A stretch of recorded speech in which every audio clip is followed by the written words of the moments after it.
If you knew someone who was incapable of feeling guilt, would you be able to tell? Not one clear criminal, nor someone aggressive or strange. We talk about ordinary people, educated, productive, reliable. People who work, talk, help, and sleep calm, even after causing pain. The most disturbing thing is not what they do, but what it doesn't happen inside them. Guilt works like an invisible weight. It returns after the error, demands repairs, creates internal limits. For most, this weight guides choices and prevents repetitions. But there is a group for whom this mechanism simply does not exist. Not by trauma, education, or conscious decision. He was never there. The error becomes a given. The consequence becomes calculation. The other becomes variable. This absence does not attract attention. She adapts, learns social rules, observes reactions, copies emotions. Where we expect repentance, explanation arises. Where we expect remorse, efficiency appears. And as society values results, this frieza costuma ser confundida com maturidade, autocontrole, ou força emocional. Nobody suspicious of the silence that doesn't hurt. Maybe you've already lived with someone like this. An admired boss, a partner charming, an exemplary family member. People who seem solid but don't change when they hurt. They apologize correctly. Promise adjustments, remain the same. There is no internal conflict, pushing real transformation. The real danger lies in normality, because we expect evil to be loud, visible, exaggerated. We do not expect a clean, organized, socially functional absence. While we look for obvious signs, we ignore subtle patterns that repeat themselves weightlessly emotional. Notice the sensation now. It's not fear. It's strange. It is realizing that something essential may be missing without leaving visible marks. This uncomfortable possibility changes a person's daily relationships, decisions, and perceptions. Irreversible way forever now.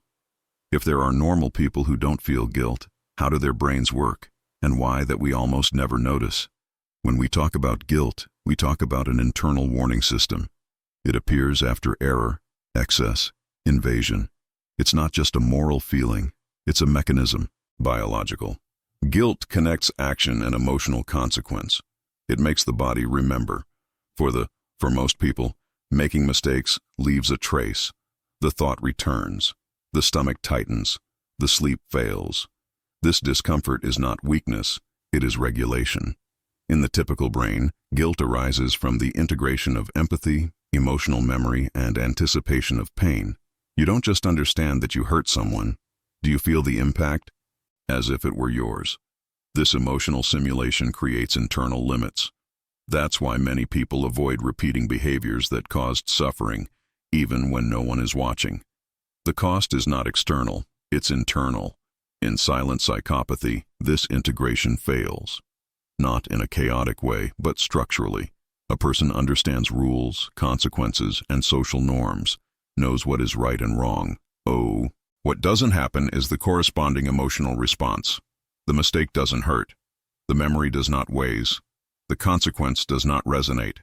The brain records the event as neutral information, not as an effective experience. This does not mean impulsiveness. On the contrary, many of these people are highly controlled. They plan, calculate, and assess risks. The difference is in the break. Where others, they feel guilt and retreat, they just reevaluate strategy. Where others regret, they adjust behavior to avoid punishment, not to repair harm. It is important to break a myth here. Guiltless people are not morally confused. They do not live in ethical chaos. They know exactly what hurts, what violates, what goes beyond limits. Absence is not in understanding. It's in the emotional experience of it. A regra existe, mas não pesa quebrá-la. This difference creates a specific freedom. It is not creative or emotional freedom. It is operational freedom, the freedom to act without internal charges. This explains why some people can easily lie, manipulate narratives, or dismiss relationships without internal conflict. Not because they are bad in the classical sense, but because they are not. They feel the emotional cost of these actions. For those who feel guilt, hurting someone generates internal debt. For those who don't feel it, there is only the external cost, punishment, exposure, loss of advantage.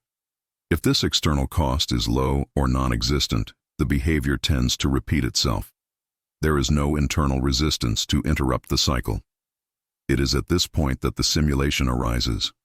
People with silent psychopathy learn early that showing regret reduces problems. Observe how others ask excuses, what words they use, what expressions they use. They reproduce this accurately, not because they feel it, but because it works. Guilt becomes performance. And this performance convinces because most of us start from a basic assumption. If someone seems sorry, it's because they feel something real. We trust that because that's how we work. We project our emotional experience onto others. But when guilt does not exist, nothing prevents limits from being tested repeatedly, as long as the external risk is calculated. This raises a central and disturbing question, whether it's not guilt that regulates these people, so what really stops them from crossing any limit? And how do they manage to look so normal while doing it? The social mask does not appear out of nowhere. It is built on patient observation and repetition. Guiltless people realize early on that emotions govern relationships. They notice which expressions generate confidence, which phrases calm, which gestures seem empathetic. Keep this as a manual. Then apply when necessary, with precision. Cold. While most feel and react, they react without feeling. Empathy is treated as social skill, not as internal experience. An appropriate tone of voice, silence in the right time, a well-formulated apology. The external result looks like identical to the genuine one, but the inner path is completely different. This mask works because we trust visible signs. We believe that whoever shows emotion and possesses it, whoever cries feels it, whoever apologizes regrets it, whoever listens cares. People with silent psychopathy exploit this assumption basic. They don't need to hurt openly, just perform well enough to maintain access. At work, this ability is often rewarded. Frieza turns professionalism. Tough decisions turn into courage. The absence of guilt allows unpopular tasks without wear and tear. Fire, compete, pressure, discard. While others carry internal conflicts, they remain light. The mask receives praise. In personal relationships, the risk increases. In the beginning, there is focused attention, deep questions, intense interest. It's not emotional connection, it's mapping. Likes, limits, and fears are observed and reflected back. The other person feels immediate affinity. The mask sticks. Over time, inconsistencies arise. Promises are repeated without real change. Errors happen and leave no mark. When confronted, these people do not explode. Adjust the speech. They rewrite facts. Keep calm. The victim leaves confused, questioning one's own memory. This process is known as subtle gaslighting. There are no direct attacks. There are small, constant corrections. The story changes millimeters at a time. The victim's internal trust weakens. The mask remains intact. The most deceptive thing is consistency. Because acting is learned, there are no leaks. Emotional. There is no guilt in betraying the role. This makes the mask last for years. Friends, colleagues, and family see someone who is functional, balanced, reliable. Furthermore, the mask benefits from our rush to complete. We prefer simple labels to long analyses. When someone performs well, we assume positive intent. When someone makes mistakes calmly, we assume balance. This cognitive rush saves energy, but it costs perception. Guiltless people exploit this mental economy. They maintain routine, stable, coherent stories and quick responses. Each interaction confirms the impression initial. Questioning would require time, confrontation, and discomfort. Few invest in this. Thus, the mask strengthens with daily normality itself, accumulating borrowed confidence, while weak signals are ignored, delayed, or rationalized as exceptions. Harmless. As the months go by, this dynamic creates social dependence, reduces alerts internal, and shifts doubt to those who feel, not to those who act, keeping the cycle intact for too long. When questioning finally arises, the energy has already been spent, and the mask appears even more convincing little by little, silently, without resistance. That's why it's so difficult to identify the problem early. There is no revealing gesture.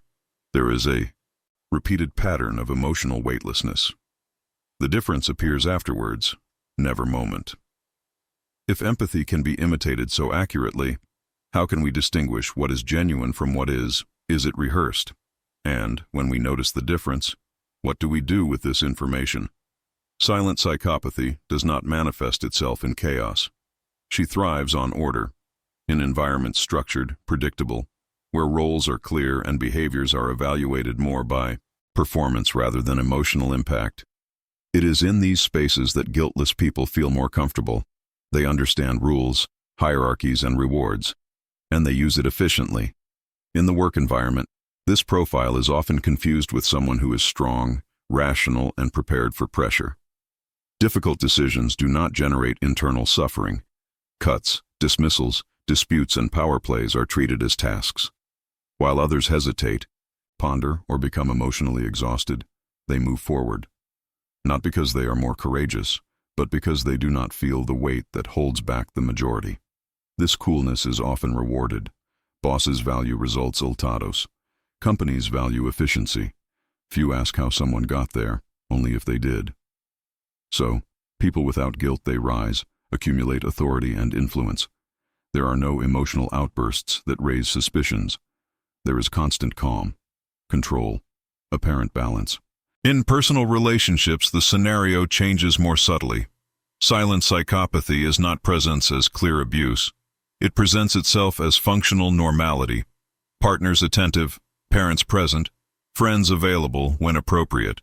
The problem is not in what it is done, but what doesn't happen when there is pain on the other.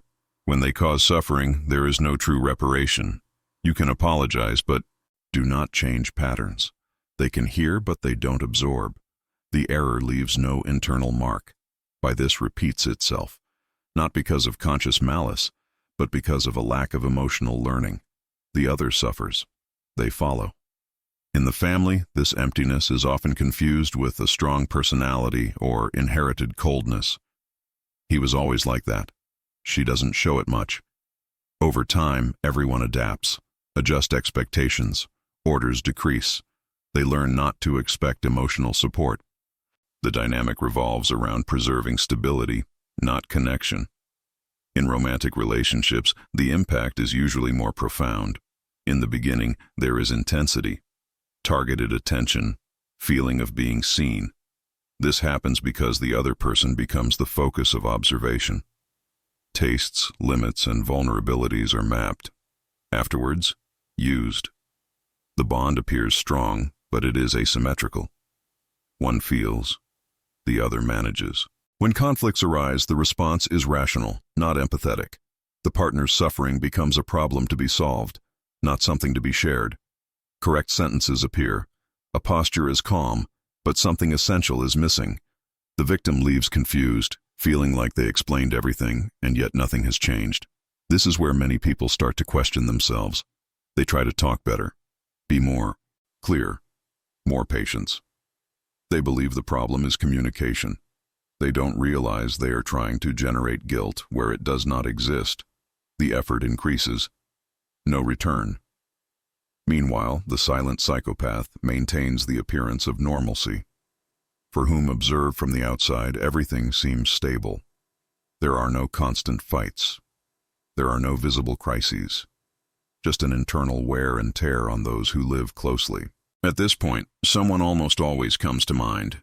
A boss, an ex-partner, a family member, someone who never really seemed affected. Without mentioning names, have you ever lived with someone like that? What confused you most about this relationship? The most disturbing thing is that, despite their profound impact, these people are rarely seen like the problem. And this leads to an inevitable question. If they cause so much silent damage, why are they almost never identified or held responsible for this? One of the biggest misconceptions about psychological danger is believing that it always leaves visible tracks. Silent psychopathy won't let you. She hides right where the society learns to trust. Blameless people are rarely discovered because they do not violate obvious rules. They understand formal boundaries, respect visible contracts, and avoid excesses that would attract attention. The damage they cause is emotional, diffuse, cumulative, and that's hard to prove. Another central factor is calm. In stressful situations, they do not become disorganized. No, raise the tone. They do not show guilt or anxiety. This stability is interpreted as emotional maturity. While the victim becomes emotional, confused, or exhausted, trying to explain what he feels, the silent psychopath maintains a firm and logical stance. 4. From outside observers. Those who seem most trustworthy are those who seem least affected. The narrative also plays in their favor. Guiltless people often tell stories coherent, linear, and safe. They know how to explain decisions clearly, justify choices, and present plausible versions. Those who suffer the psychological impact often speak of sensations, confusion, internal wear and tear. This sounds subjective, fragile, unconvincing.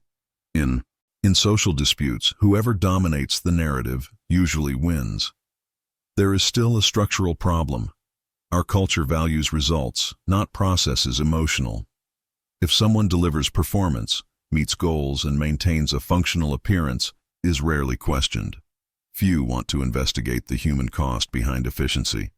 Questioning would require time, confrontation, and discomfort. Most prefer to accept the surface.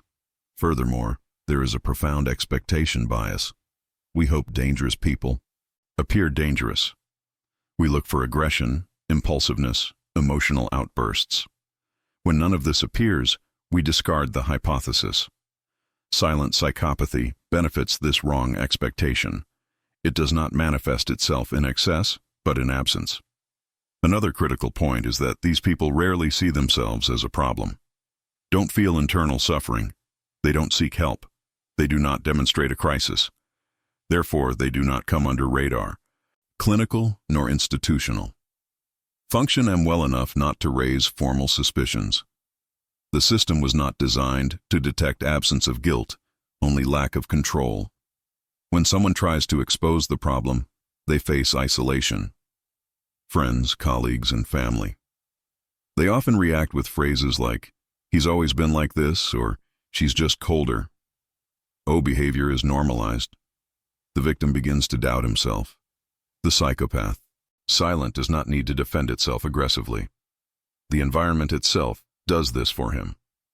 There is also progressive wear. Over time, those who live together lose energy, clarity, and confidence.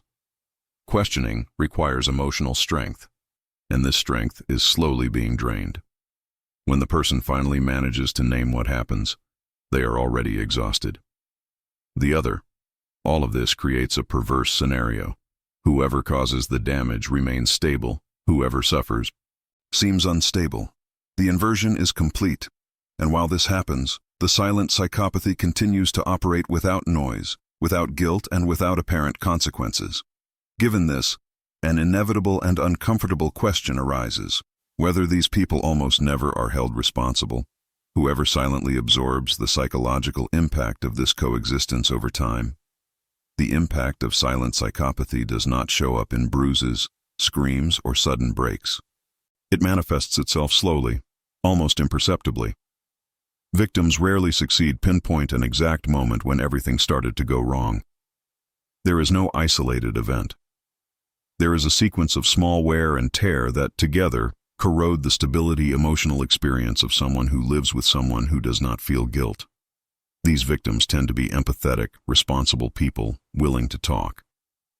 People who tries to understand, adjust, improve the relationship. When something hurts, they look first inside.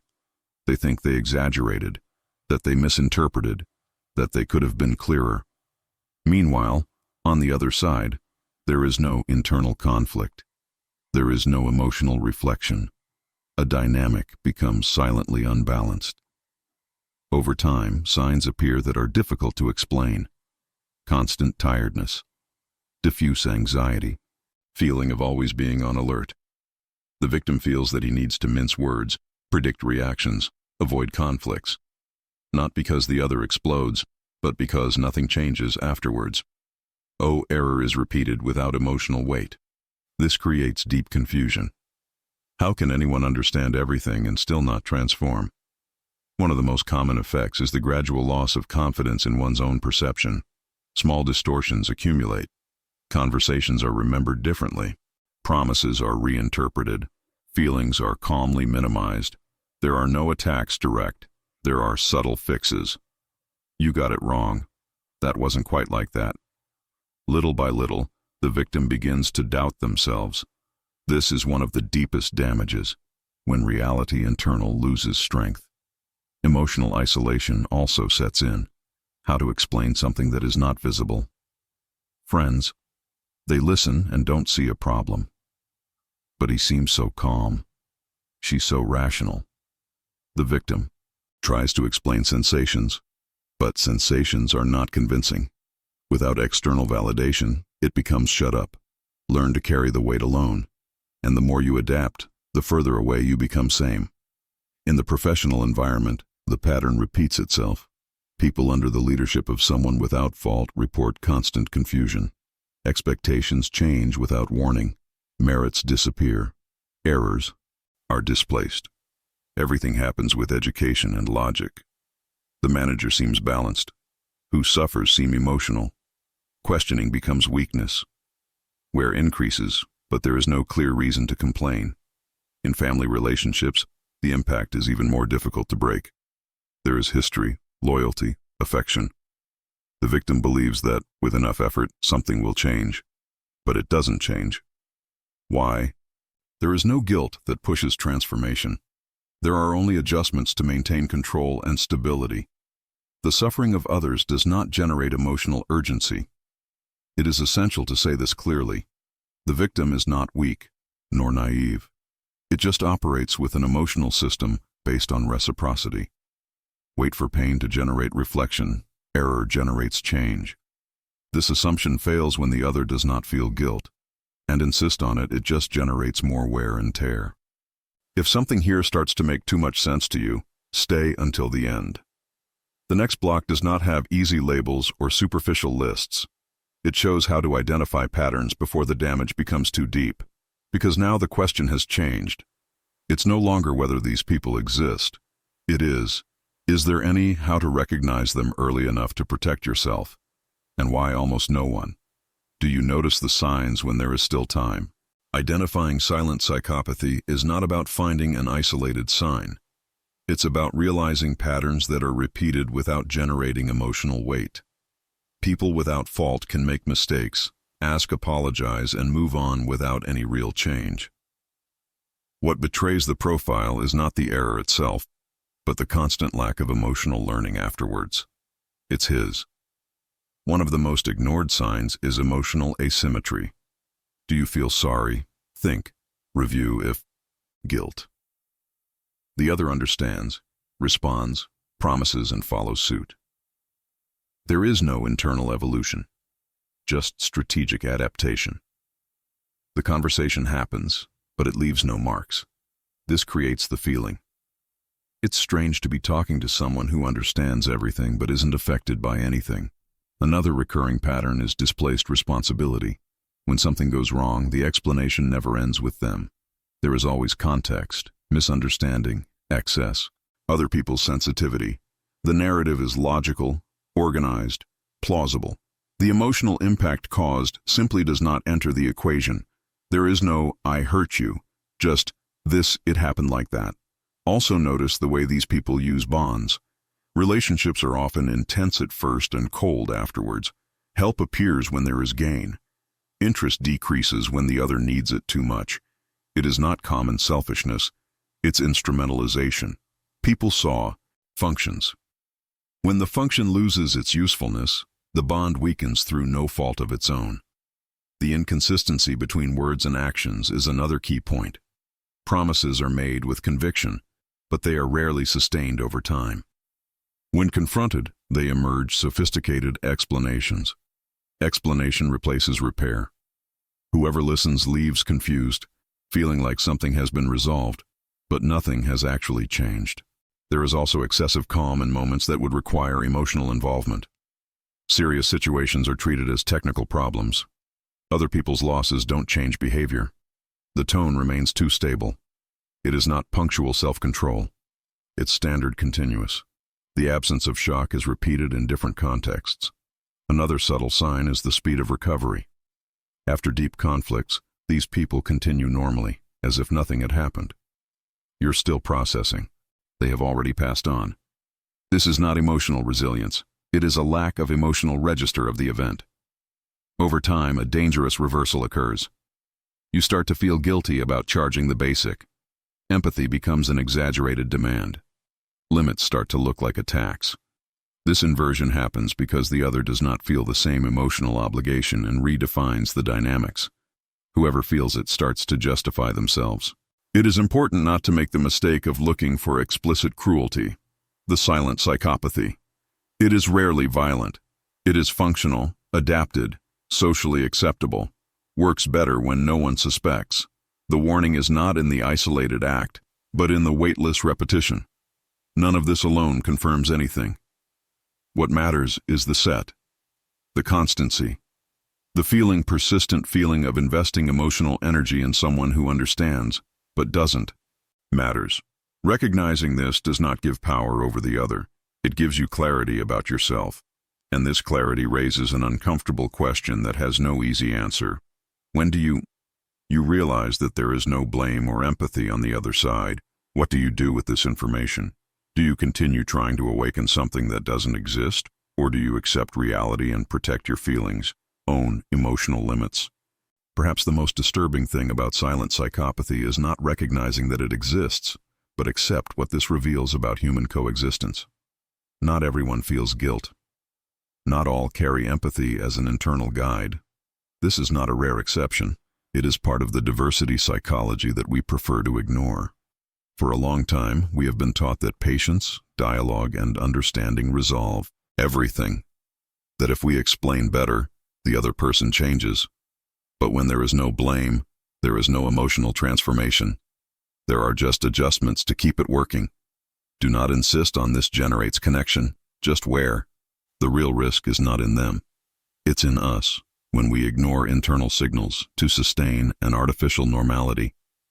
When we call maturity what is coldness. When we confuse calm with balance. When we believe that feeling for two is virtue. Silent psychopathy does not require witch hunts. It demands clarity. Observe patterns. Respect limits. Stop offering emotional energy where there is no reciprocity.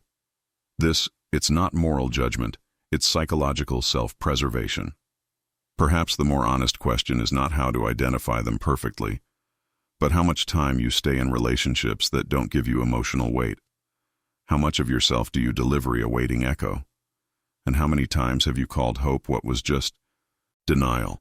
Accepting this reality hurts because it shatters deep illusions about emotional equality, but it also free from excessive guilt, from the constant attempt to save bonds unilateral, from the feeling of personal failure. Guiltless people will continue to exist. Some will occupy positions of power, others they will be in intimate circles. The world doesn't change because of that. You are the one who can change. Perhaps the scariest thing is not that they are among us. Be aware of how many.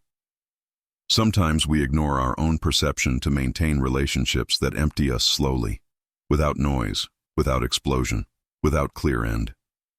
And this silently changes who we are when we stop listening to ourselves internally.